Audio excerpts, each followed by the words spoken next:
Hey guys, welcome to another episode of the Friday Fraudsters. This is episode number 17. Wow. That's crazy. That is crazy. That is very, very crazy. So look, guys, we have Kelly Paxton, our pink collar crime guru and host of the Great Women in Fraud podcast, Joe Erven, our culture and ethics expert, and me, Robert Berry, that audit guy. This is the darn bestest fraud edutainment in the world. That's right.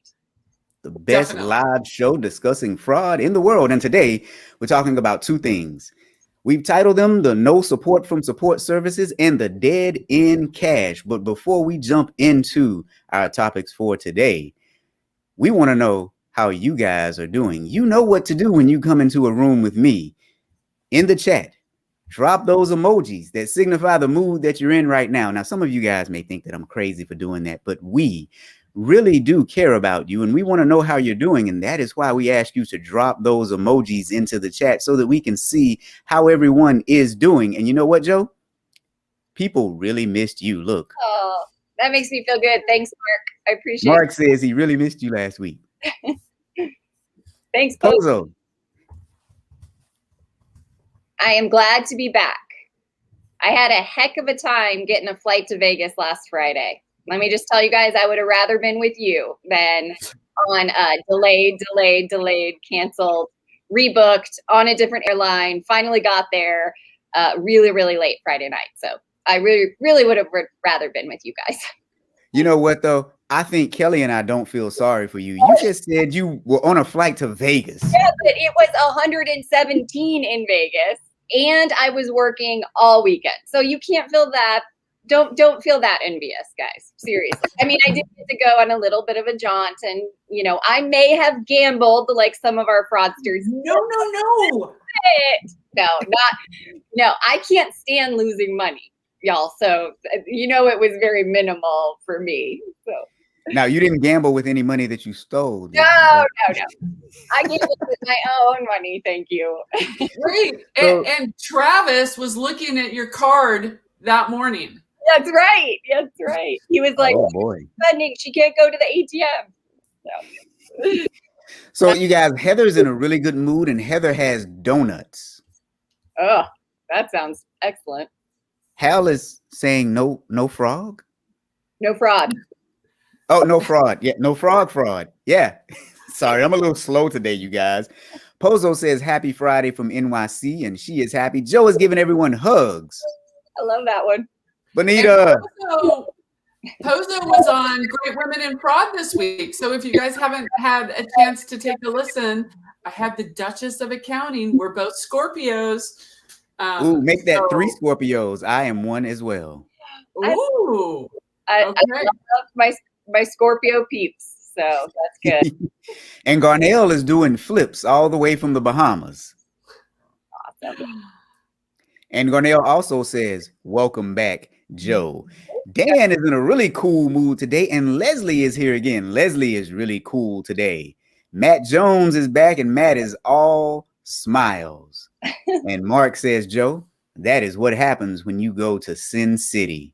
I know. They take your money. It's really sad. Really sad. Mark says, ching, ching. And Leslie, welcome to the Scorpio Club, my friend. We are all in good company. Where are my Aries at? Any Aries on? Call. Give all the love to the Scorpio people. I know there's a few horoscope people on here probably going, oh, that explains a lot. It explains a real lot. It does. It explains a whole lot. So you guys see my mood. I mean, this is usually my mood 99.9% of the time, right? Yes. You're always a happy guy.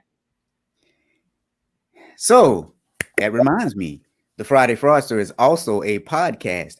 Let me tell you guys, Joe, I didn't tell you and Kelly the latest. So I look at the stats from the podcast. We are getting a lot of downloads in South Africa, Nigeria, India, and Ireland for some reason, and other parts of the UK. Some people in Canada. I'm assuming those are Bonita's friends, right? Even though Bonita's in the US right now, she's told all her Canadian friends and they're just downloading the podcast. We are also on YouTube now, you guys. So if you go and search for That Audit Guy on YouTube, you'll see all of the episodes on YouTube as well. But while we're talking about the Friday Fraudster, don't forget to get CPE credit just for watching us talk about fraud. I'm sure you're wondering how to do that. Go to www.fridayfraudster.com. I'm putting it in the comments. Not that it's hard to remember, but So now, Joe, why don't you tell everybody what you were doing when you were away? You were doing something pretty cool. Yeah, so I was just telling Robert and Kelly the thing I loved the most about this conference. So it was a national conference for the National Speakers Association, and the theme of the conference was radically relevant, and how to stay radically relevant as a speaker, as a trainer in what we do. But I took that theme back. I actually got home at 1 a.m, Monday morning, and I woke up, had a webinar Tuesday, and I weaved that theme throughout my audit webinar Tuesday morning. This idea of being radically relevant. So anyway, that's my little tidbit. I got lots more from this conference. It was a working Vegas weekend for those of you just joining. But it was great. I just love that term. So if everybody starts adopting, maybe it's a hashtag, Kelly.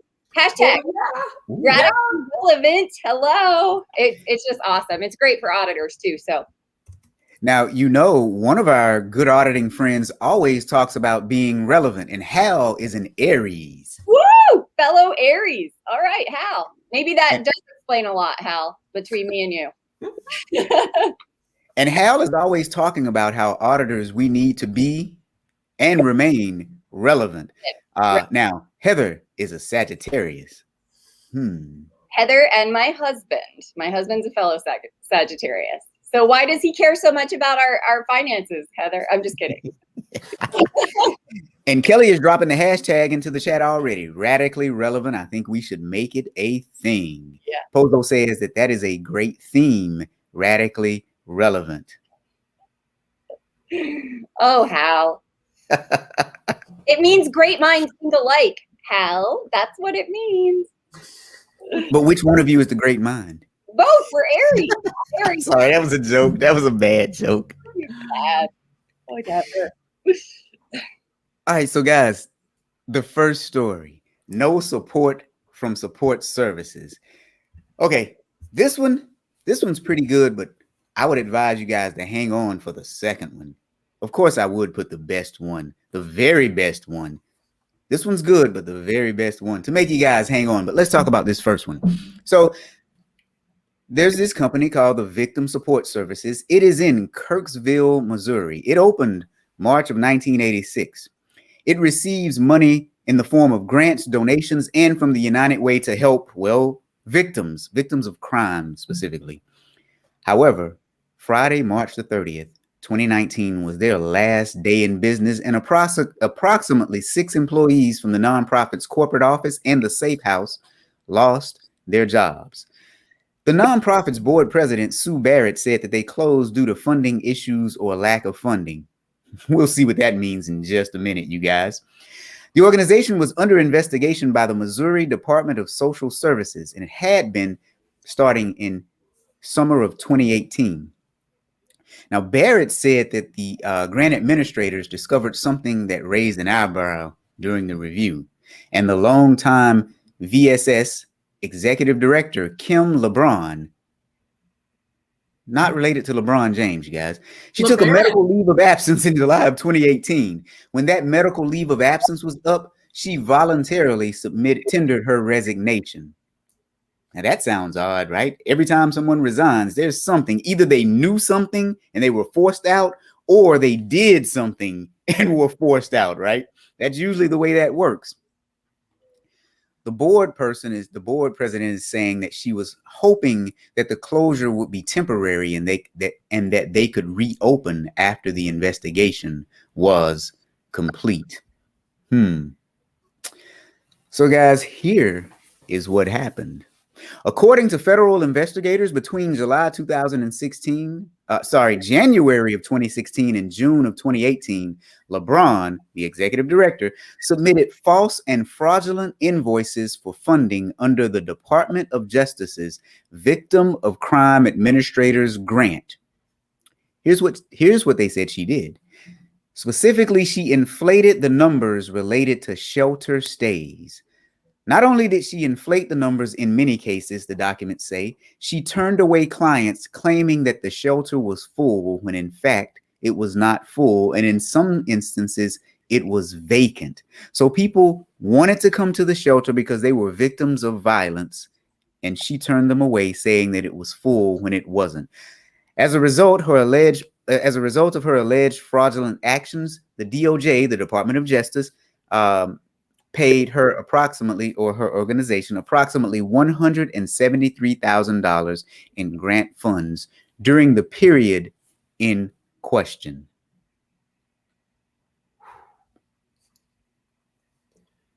What do you guys think? So much. So much. Like, it's wrong on so many levels.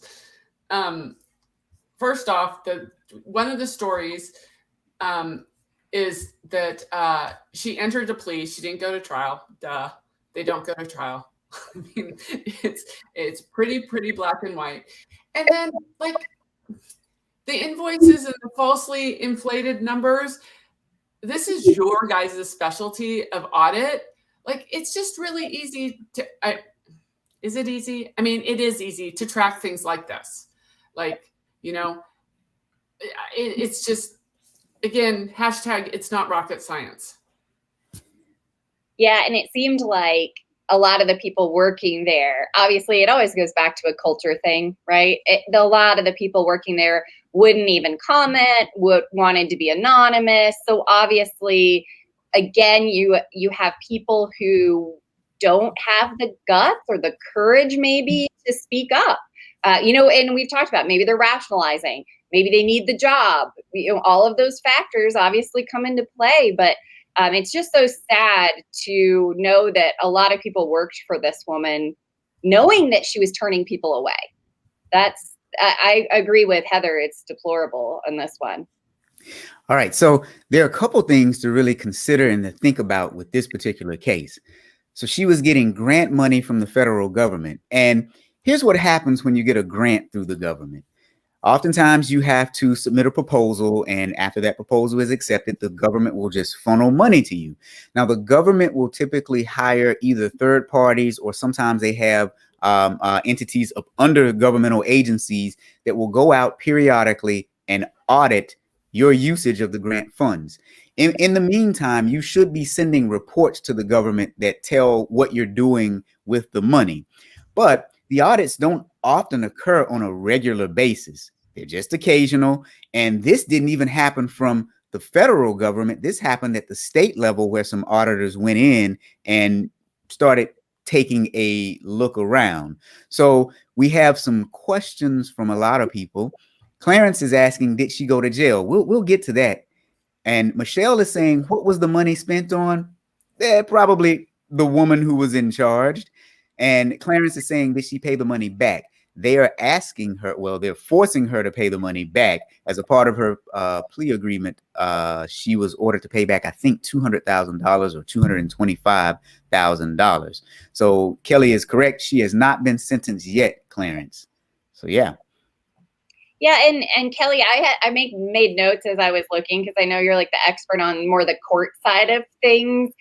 She's been indicted on mail fraud, right? So can you, like, this is always me going, what the heck does that mean? Like, I know what it means, but can you just give your insight on that? And again, is that what the courts kind of hold on to get somewhere? Like, explain that to us. Yeah, so that's just the easy charge, and Mark can respond to this also, but it's kind of like lying to a federal agent, wire fraud, mail fraud. They don't even, I believe they don't even have the charge of embezzlement anymore. So it's just kind of a bucket that is easy. And that's why statistics are really hard on white collar crime, because this is an embezzlement, but it shows up as mail fraud because they probably got checks via the mail. And if they got checks via wires, it would be wire fraud. But that's what makes the statistics so incredibly difficult, is they will charge, mail fraud or wire fraud when it's really straight up embezzlement. So I don't know. Mark, what do you think?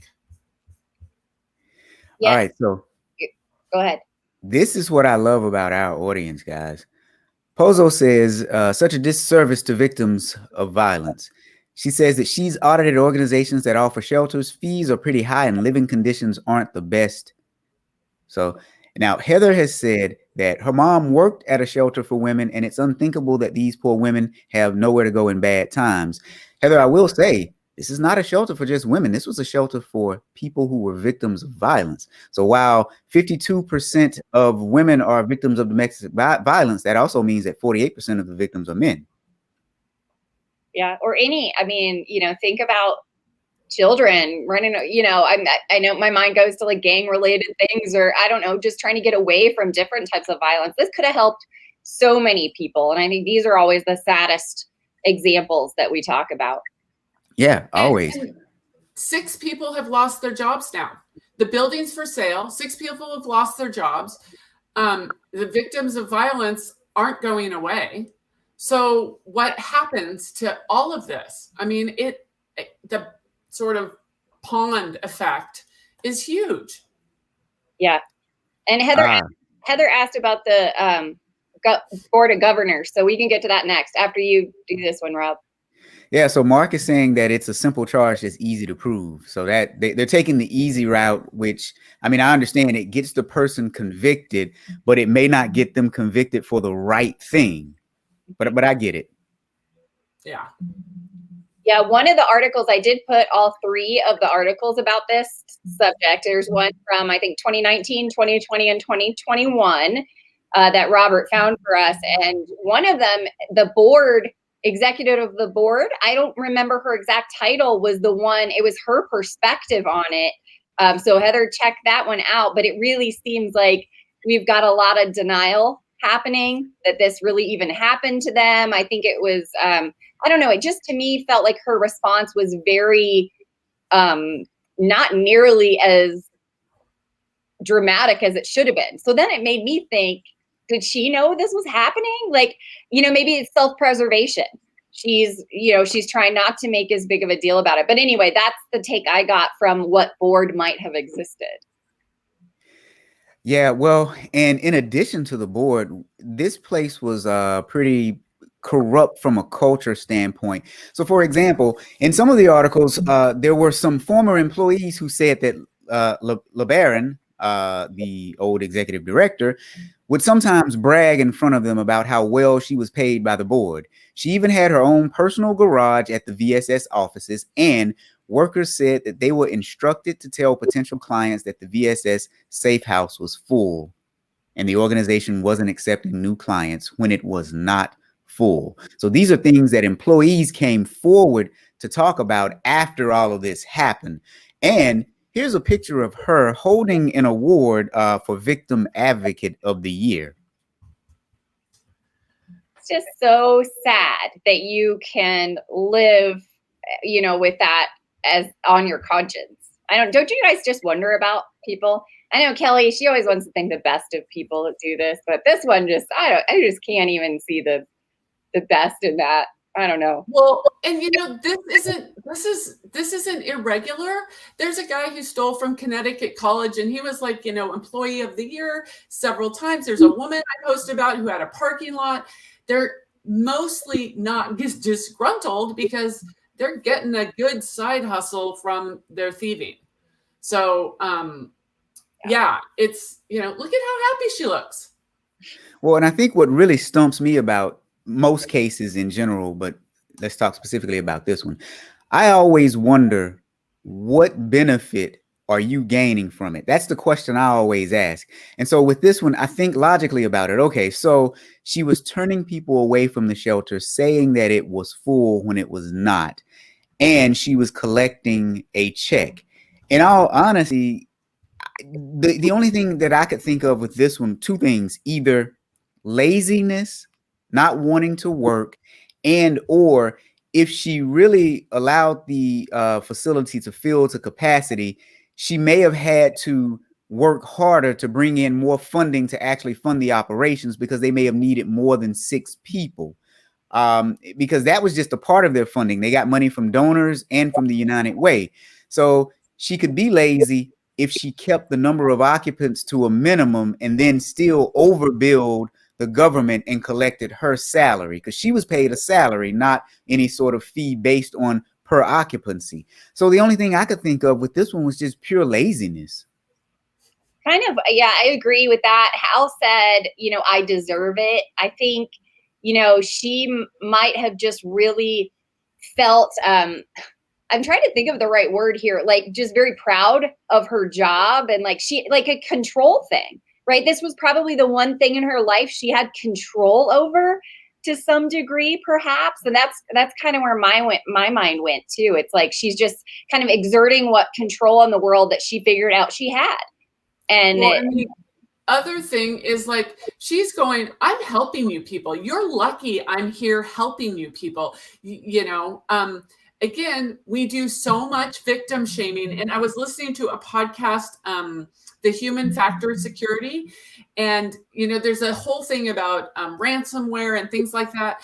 And even corporations, we victim shame, like, well, Colonial didn't have the right, compute or infrastructure for this huge ransomware and everything like that. So we just have no problem victim shaming. And she probably, I'm going to guess she had quite an attitude. And she's like, you get what you're getting. You're lucky you get what you get. Mm-hmm. Yeah. Yeah, I can agree with that. And Clarence says it's easy to get away with crime when no one is watching, because people trust you.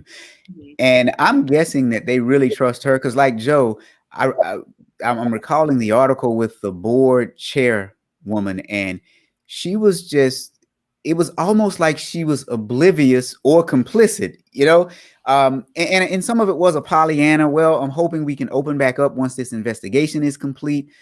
No, ma'am, this is something very serious. If you open back up, it's probably under a new name with a new organization with whole new people, not including you.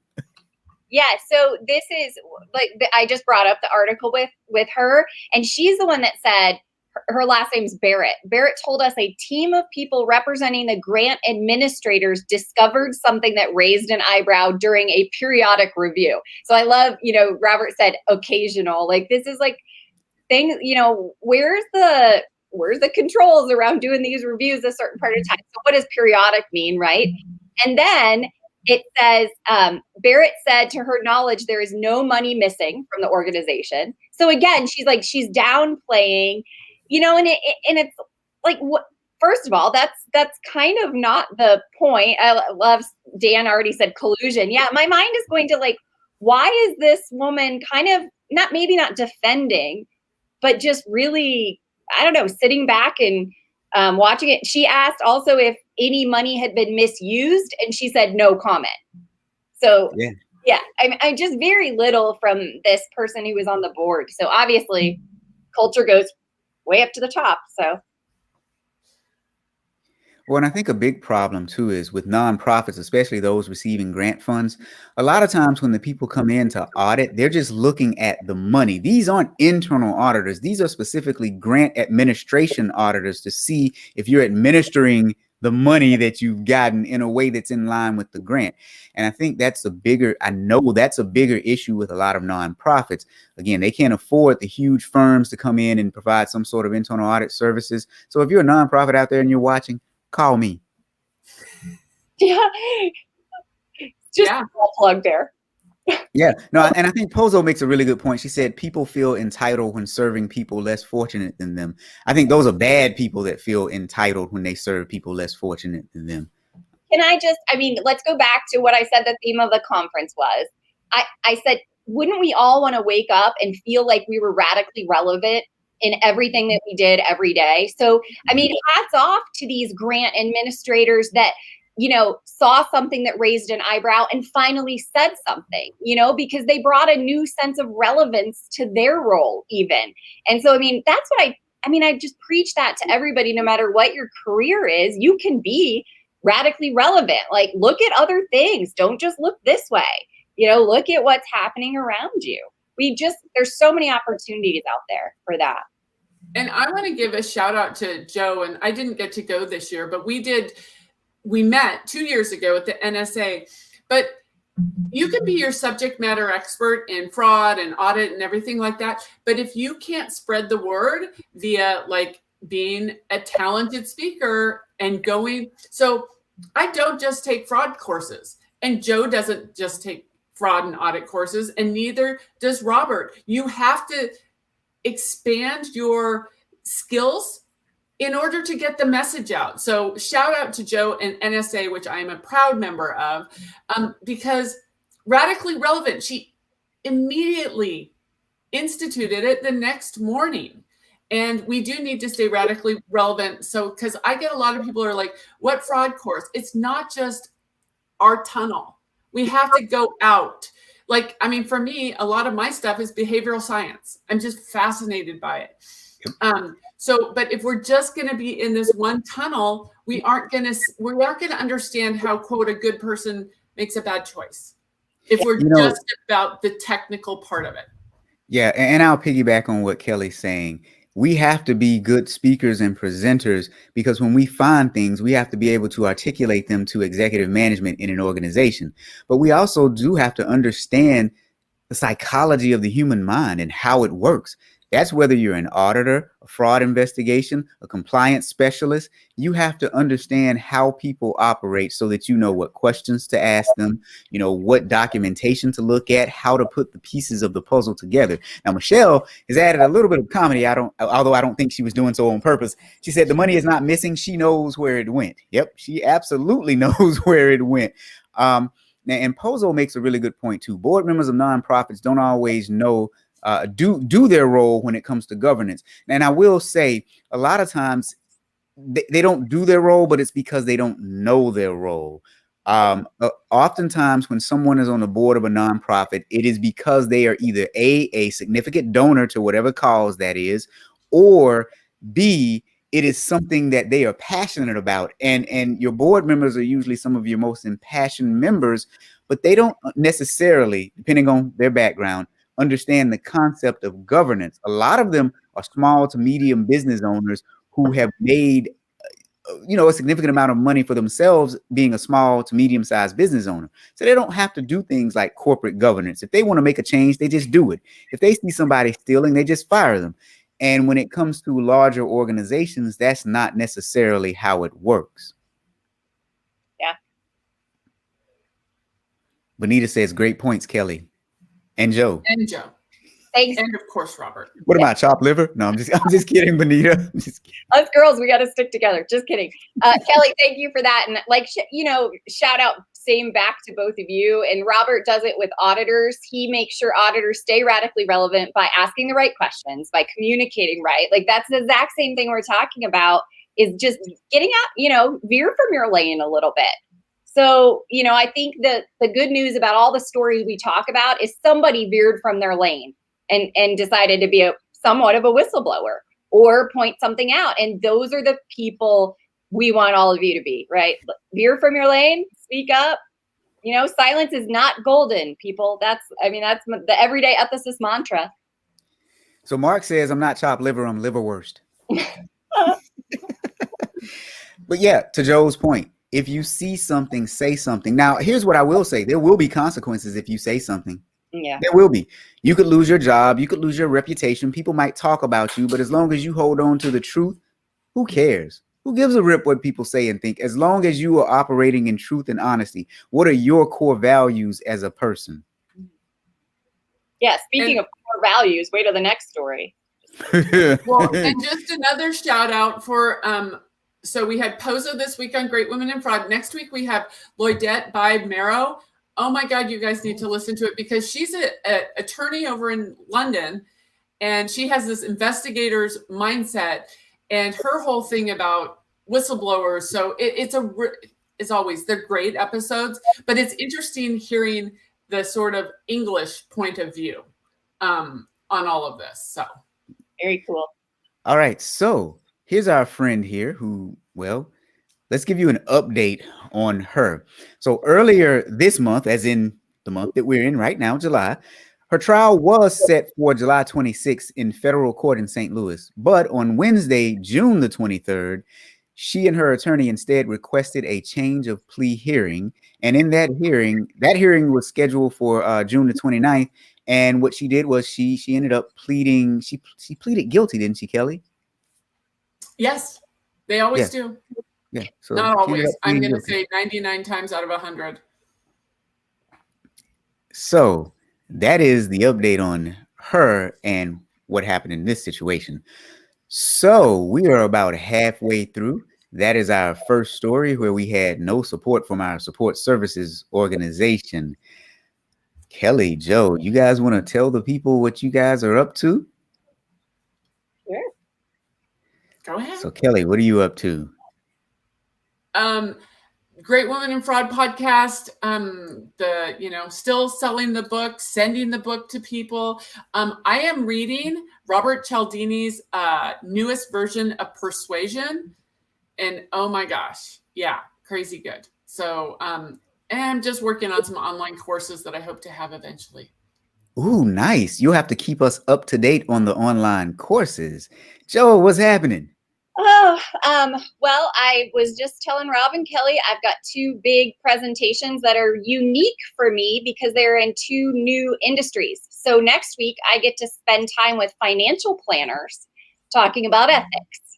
So I might just leave that there, but it's a bit of a challenge for me because I want to make it very relevant for them, but it's hard maybe not to make some financial planners uncomfortable when it comes to the ethics of some of the work that they do. So anyway, I'm working hard on that.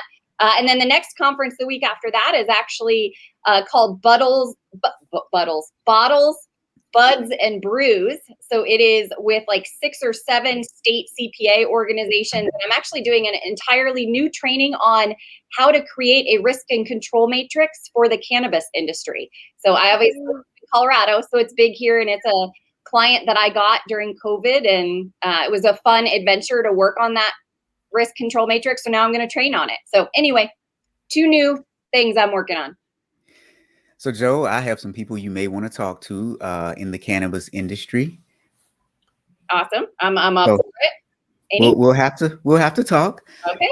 All right. So, well, I mean, I'm working on making this the most widely distributed podcast on fraud on the planet. I'm also working on making sure that you guys have some quality CPE for this podcast at a reasonable price. Right now, it's priced at about $6.99 for 1 hour of CPE. So FridayFraudster.com. I've got some new programs coming out in about the 4th quarter of this year. One of them is called Assertiveness for Auditors. So we're going to teach you how to be assertive. And the other one is going to be Delegation for Auditors. So look for that probably around September, October, November, December, January, sometime later this year. Seriously, you guys. And don't forget to visit my website, thatauditguy.com. Sign up for my mailing list because there's a lot of new stuff coming soon. But there's one other thing that's happening, and Joe and I are actually doing it. Let's talk about this for just 1 minute as we get this woman off of our screen. Coming up soon, we're going to be doing the Innovative Auditor Challenge. It is 5 days of CPE, 1 hour each day, 1 new speaker each day, 1 new topic each day with 1 new speaker each day, for a total of 5 hours of CPE, all for $25. You can't beat that. And besides, you get to see me, Joe, Michelle Fowler, Trent Russell, and our special Friday guest this time, Joe Horowitz. Some people that are here with us today have participated in the Innovative Auditor Challenge before. If you can, drop into the chat how good it was so that everyone knows just how good it was. If you think it was bad, keep it to yourself. Don't tell anyone. But but that is happening. Joe, what's the date? I forgot. I put it in the comments because I was like, I forgot to talk about it. July 26th through the 30th. So thank you. Last full week of July. And I put the website out there. So it looks like Heather's joining us. I'll drop the link in again for everybody. Just the link. Awesome. Yep. Thank you, Joe. Yep. Now, here's something else that we're doing next week. We're going to give you guys a preview. We've already done one preview, but next week Monday through Thursday, we're going to take each one of our presenters. Well, except Joe. We might be able to get Joe. Oops. The other Joe. Sorry. Joe Horowitz. But Monday through Thursday, we're going to do about a 10 to 20 minute preview. So we're going to talk to each of our presenters live here on LinkedIn. So look for that and sign up for that. That's free, obviously. But we're going to talk about who they are, what their business is, why they got into the business, why they're passionate about the topic that they're talking about during the challenge. And you get to ask them some questions live right here on LinkedIn. So look for that happening next week.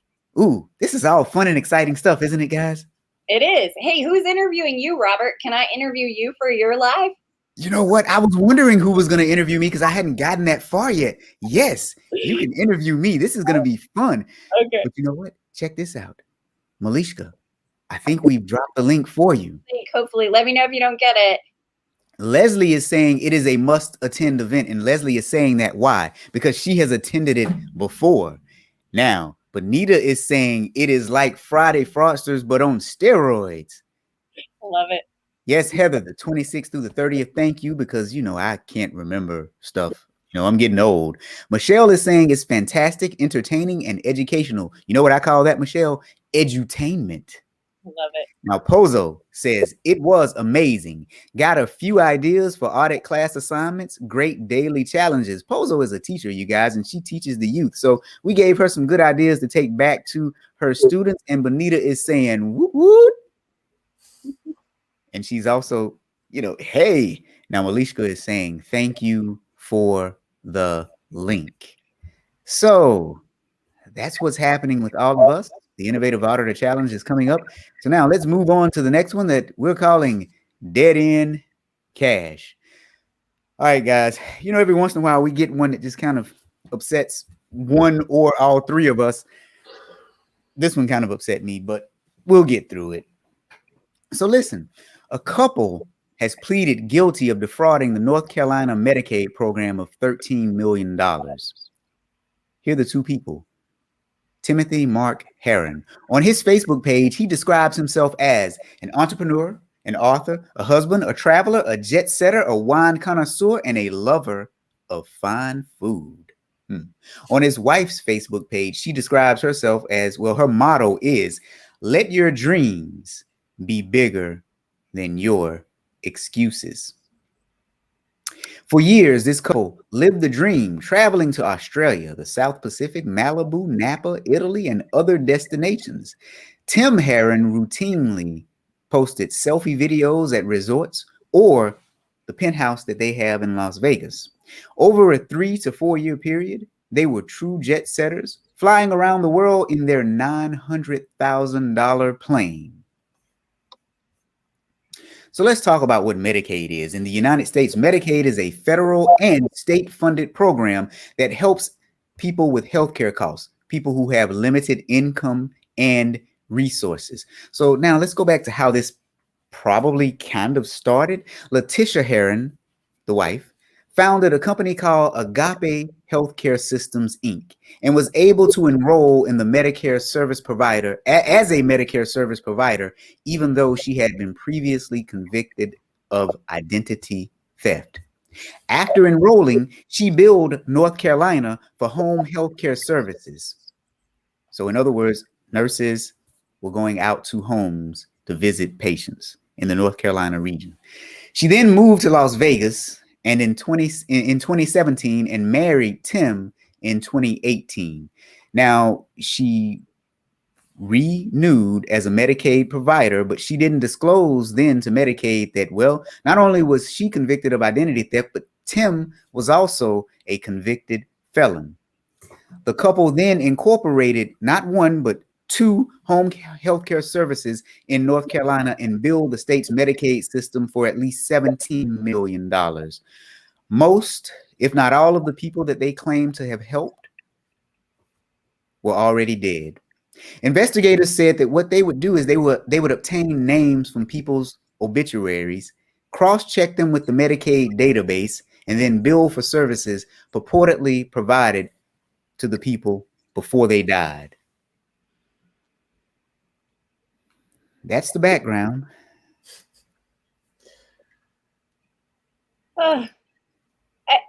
You know, is it sad that the first thing that went through my mind was that was a really smart scam?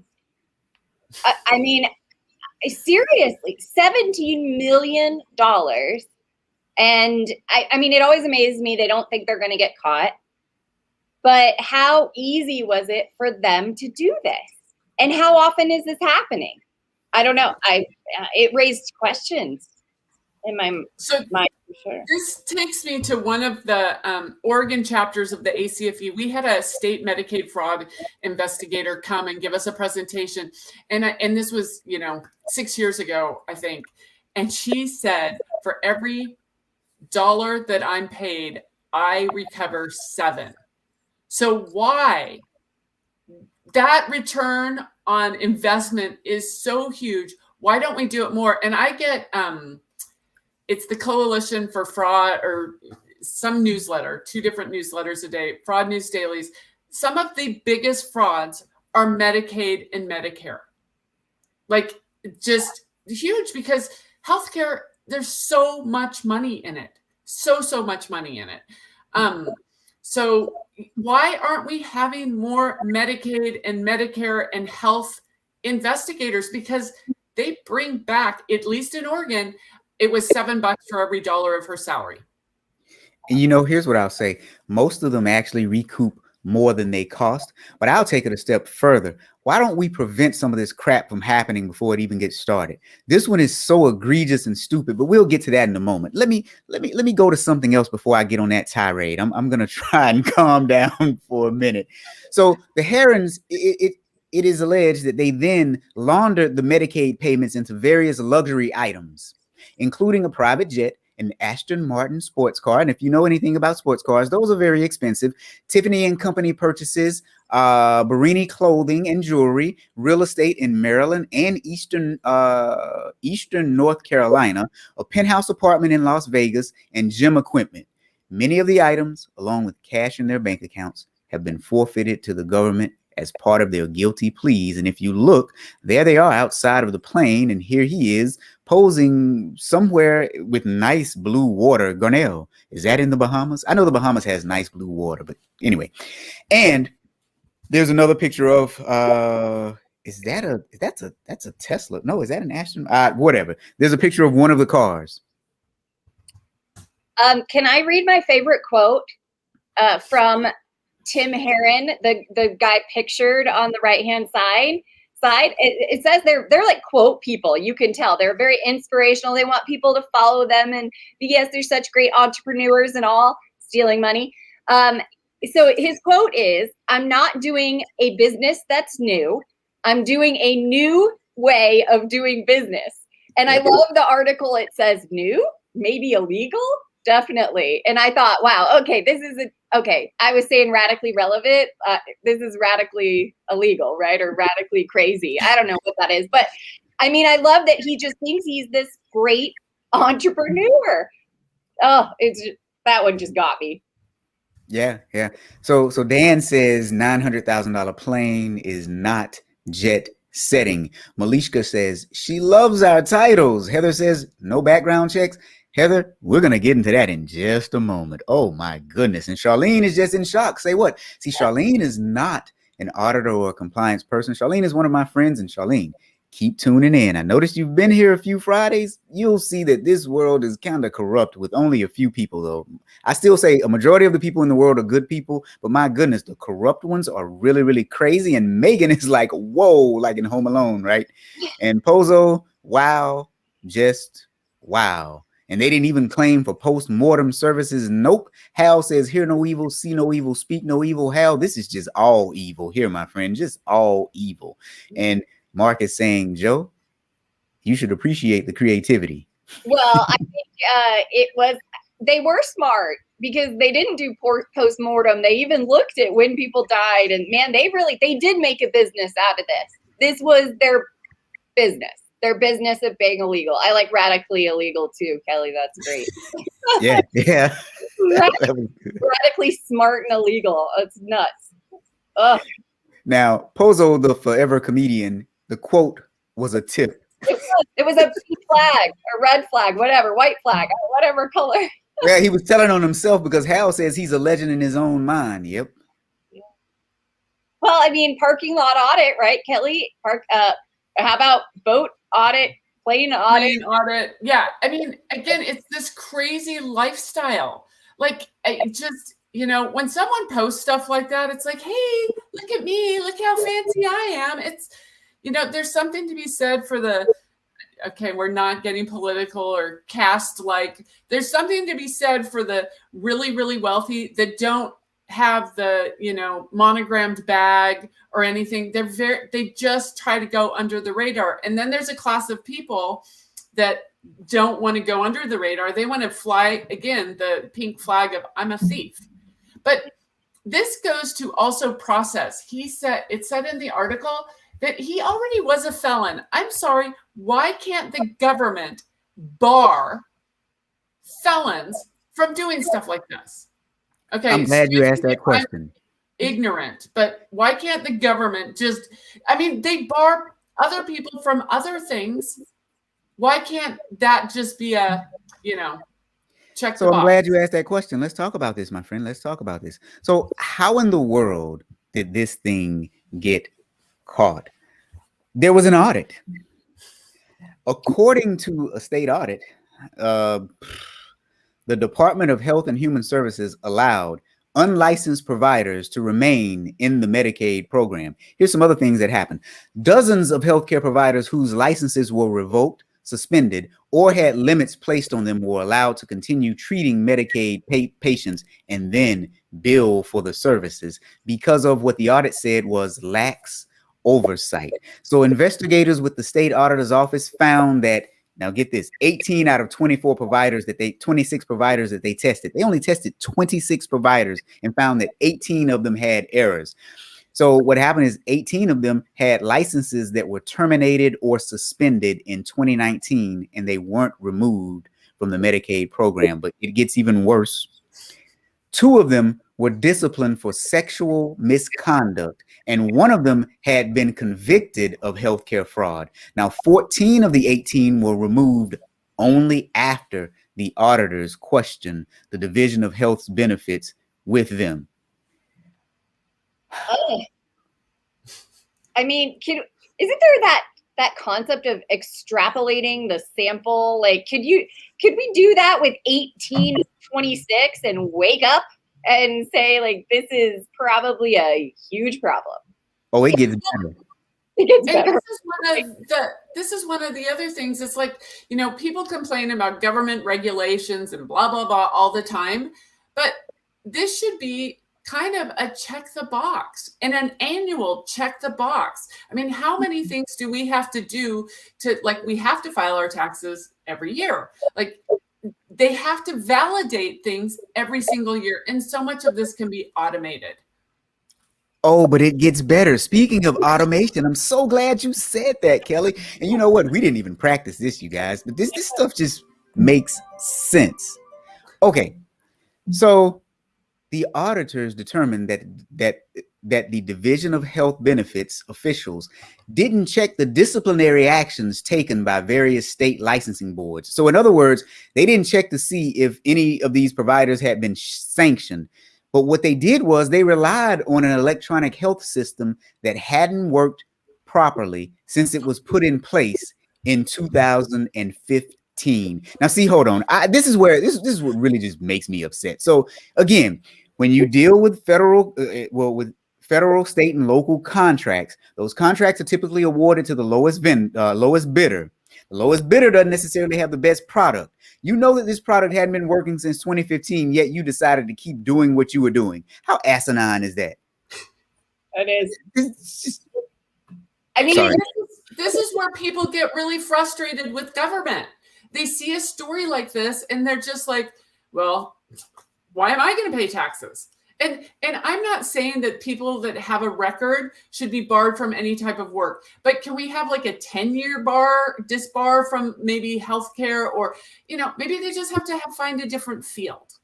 Like, oh, but it gets better. Oh God. So, okay, so the auditors asked the agency officials about this. The thing that you would expect. Hey guys, look, you got this system in place, but why didn't you just check manually if you know the system didn't work? Or why didn't you buy a better system? Or why didn't you say something to the vendor that provided the system? Here's what the agency officials told the auditor. They said that they didn't have the authority to remove providers from the Medicaid system simply because of limits placed on their licenses. But here's the deal. Here's where it gets even better. The federal Medicaid regulations state that the states must confirm that there are no current limitations on the provider's licenses. So what they were trying to do is say that, well, we don't have the authority to do it. However, when you look at the federal regulation, it is telling the state regulators that they should check the licensing status. Interesting.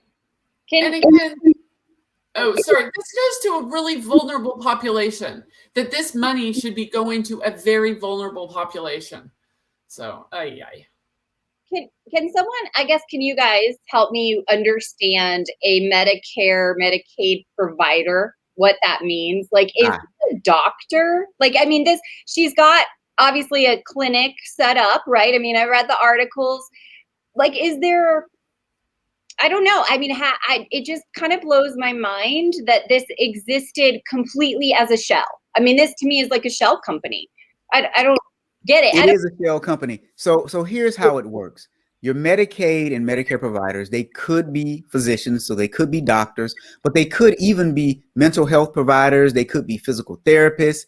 So if you have a license in physical therapy, you can apply to be a Medicaid provider or a Medicare or Medicaid provider. And once you are on that provider list, you provide services, and then you turn around and you bill Medicare and Medicaid for the services that you provided. So you collect all the standard information, their name, social security number, firstborn, blood sample, but no, seriously, you collect all their information, and then you have to go in the Medicare, Medicaid system and ensure that they are able to receive it. And so now you provide the services, they're eligible to receive it, and there's a match, you get paid. Yeah. And I mean, that's what I was guessing. That's how the process works, not knowing. But again, this is to me why this was kind of a smart fraud. I mean, the way they did it, it worked perfectly.